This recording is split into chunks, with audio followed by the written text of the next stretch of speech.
السلام علیکم دوستو، اردو پیڈیا میں خوش آمدید۔ ناظرین گرامی، مصر سے ملنے والی فرعون کی ممی کی پراسراریت آج بھی قائم و دائم ہے۔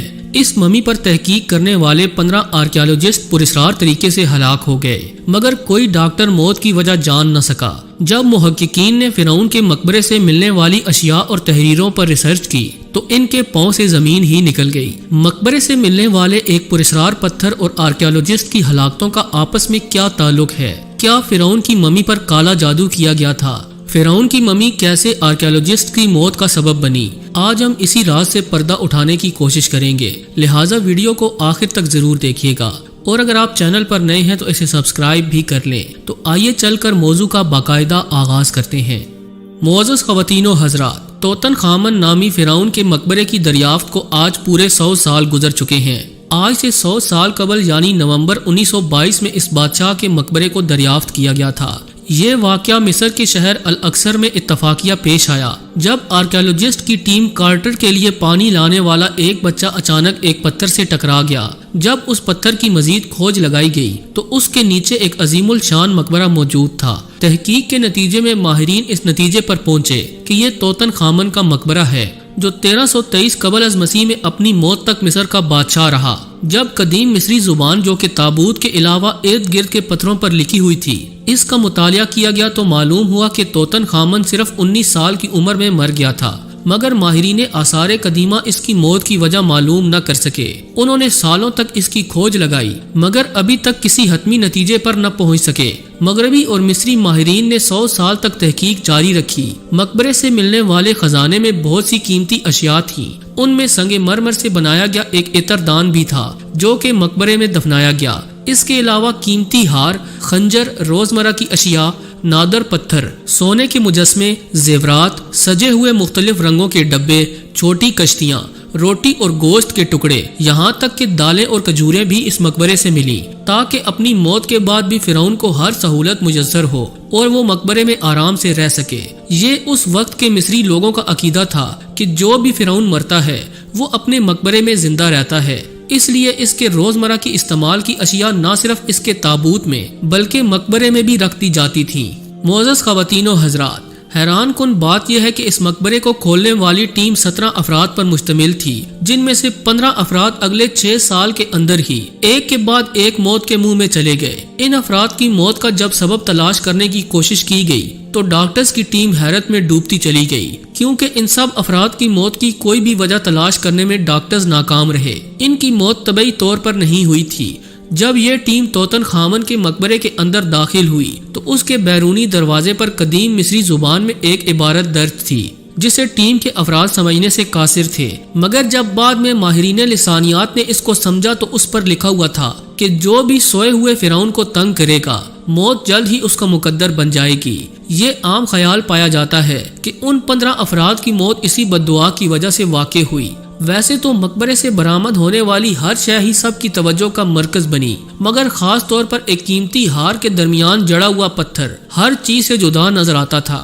ماہرین نے جب اس کا جائزہ لیا تو انہیں بالکل بھی سمجھ نہ آئی کہ یہ کس قسم کا پتھر ہے اور اس زمانے میں اس جیسے پتھر کہاں پائے جاتے تھے۔ کچھ سائنسدانوں نے تو یہ تسلیم کیا کہ یہ پتھر ہماری زمین کا نہیں بلکہ کسی دوسرے سیارے کی مخلوق نے فرعون تک پہنچایا ہوگا، مگر اس دعوے کو جلد ہی رد کر دیا گیا اور تحقیق جاری رکھی گئی۔ بالآخر 3 سال کی مسلسل محنت کے بعد یہ معلوم کر لیا گیا کہ یہ کوئی پتھر نہیں بلکہ کانچ کا ایک ٹکڑا ہے، مگر ساتھ ہی ایک نئی مشکل شروع ہو گئی، کیونکہ اس طرح کا کانچ کا ٹکڑا عام طور پر ہماری زمین پر نہیں پایا جاتا۔ یہ ایک الگ ہی طرح کی خصوصیات رکھنے والا کانچ کا ٹکڑا تھا۔ اس ٹکڑے پر ماہرین نے ہر زاویے سے تحقیق کی اور اس نتیجے پر پہنچے کہ یہ کانچ کا ٹکڑا دنیا کے سب سے بڑے ریگستان صحارا سے لایا گیا ہوگا، جہاں کوئی بڑا حادثہ پیش آیا ہوگا یا شہاب ثاقب کے گرنے کی وجہ سے بعد میں اس طرح کے کانچ کے ٹکڑے فرعونوں کے ہاتھ لگ گئے۔ مگر اس ہار اور کانچ کے ٹکڑے کی تیاری میں استعمال ہونے والی ٹیکنالوجی یا آلات کو ماہرین آثار قدیمہ سمجھنے سے ابھی تک قاصر ہیں۔ کچھ برطانوی ماہرین نے تو یہاں تک کہہ دیا کہ جدید سائنسی آلات اور ٹیکنالوجی مصری تہذیب کی عظمت کو سمجھنے میں بے بس نظر آتی ہے۔ انہوں نے کہا کہ ابھی ہمیں مصری تہذیب کو سمجھنے کے لیے بہت زیادہ وقت درکار ہوگا۔ اس پراسرار کانچ کے ٹکڑے کے علاوہ توتن خامن کے مقبرے سے ملنے والا ایک خنجر اور بھی زیادہ حیران کن تھا، جس نے سائنسدانوں کو بہت کچھ سوچنے پر مجبور کیا۔ دراصل اس خنجر پر جب تحقیق کی گئی تو معلوم ہوا کہ یہ کوئی معمولی لوہے سے بنا ہوا خنجر نہیں، بلکہ اس کی مثال اس جدید دنیا میں تلاش کرنا بے سود ہے۔ 3300 سال گزر جانے کے باوجود خنجر ابھی تک زنگ سے محفوظ تھا، جس نے ماہرین کو ہلا کر رکھ دیا کہ یہ کیسے ممکن ہے کہ ہزاروں سال بعد بھی کوئی خنجر اپنی اصلی حالت میں موجود رہے۔ دوستو، سائنسدانوں نے جب برطانیہ کی لیبارٹری میں اس خنجر پر تحقیق کی تو یہ نتیجہ اخذ کیا کہ یہ خنجر بھی شہاب ثاقب کے گرنے کی وجہ سے حاصل ہونے والے لوہے سے تیار کیا گیا ہوگا۔ مصر اور اٹلی کے محققین نے اس خنجر کے لوہے کی بناوٹ کی تصدیق کرنے کے لیے بیرونی ایکس رے کی تکنیک کو استعمال کیا، اور اس تحقیق کی مرکزی کردار مصنفہ ڈینا کومیلی کا کہنا ہے کہ شہابی لوہے میں واضح طور پر بڑے پیمانے پر ایک دھاتی عنصر جست موجود ہے۔ ماہرین کے مطابق لوہے کے ساتھ کوبالٹ اور جست کی موجودگی سے معلوم ہوتا ہے کہ اس کی ابتدا زمین سے باہر کہیں ہوئی ہے۔ ماہرین نے یہ بھی واضح کیا کہ مصری لوگ اچھی طرح سے جانتے تھے کہ آسمان سے گرے ہوئے شہابیے کے ٹکڑوں کو کس طرح سے استعمال میں لانا ہے۔ وہ اس بات سے بھی آگاہ تھے کہ جس لوہے کی مدد سے وہ خنجر بنا رہے ہیں وہ زمینی لوہا نہیں بلکہ آسمان سے اترا ہوا لوہا ہے۔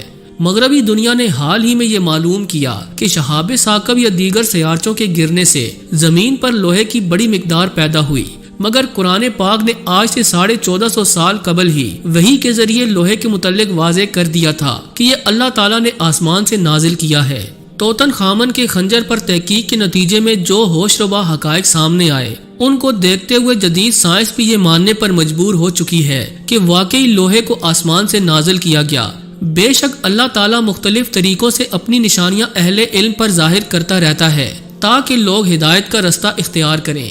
ناظرین گرامی، اب ہم آپ کو توتن خامن کے متعلق ایک اور تحقیق کے بارے میں بتاتے چلیں جسے سن کر آپ حیران رہ جائیں گے۔ ابھی تک توتن خامن کے بارے میں یہی مشہور تھا کہ وہ ایک طلسماتی قسم کا بادشاہ تھا اور اپنی دہشت اور رعب کی وجہ سے پورے مصر پر اس کا بڑا دبدبہ تھا، مگر حال ہی میں سائنسدانوں اور علم بشریات کے ماہرین نے مل کر ایک طویل تحقیق کی اور جدید ترین کمپیوٹرز کے ذریعے توتن خامن کے جسمانی نقوش کی مدد سے اس کے جسم اور خدوخال کی تصویریں تیار کی تو یہ انکشاف ہوا کہ توتن خامن زنانہ جسم کا مالک تھا۔ اس کا بایاں پاؤں ٹیڑھا تھا اور کمزوری کی وجہ سے وہ چھڑی کے سہارے چلتا تھا۔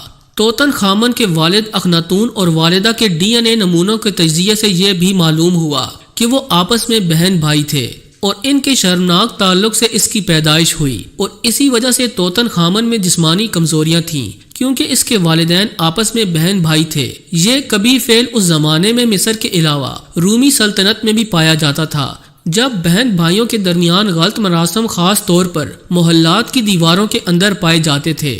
بہرحال توتن خامن پر مزید تحقیق جاری ہے اور دلچسپ حقائق سے پردہ اٹھ رہا ہے۔ آخر میں اللہ تعالیٰ سے دعا ہے کہ وہ ہمیں ہمیشہ خیر کے رستے پر چلائے، آمین ثم آمین۔ جی تو دوستو، یہ تھی آج کی ویڈیو اچھی لگی ہو تو اسے لائک کرتے ہوئے دیگر دوستوں سے شیئر کر دیجیے گا۔ آج کے لیے بس اتنا ہی، ملتے ہیں کسی نئی اور انٹرسٹنگ ویڈیو کے ساتھ، تب تک کے لیے اللہ نگہبان۔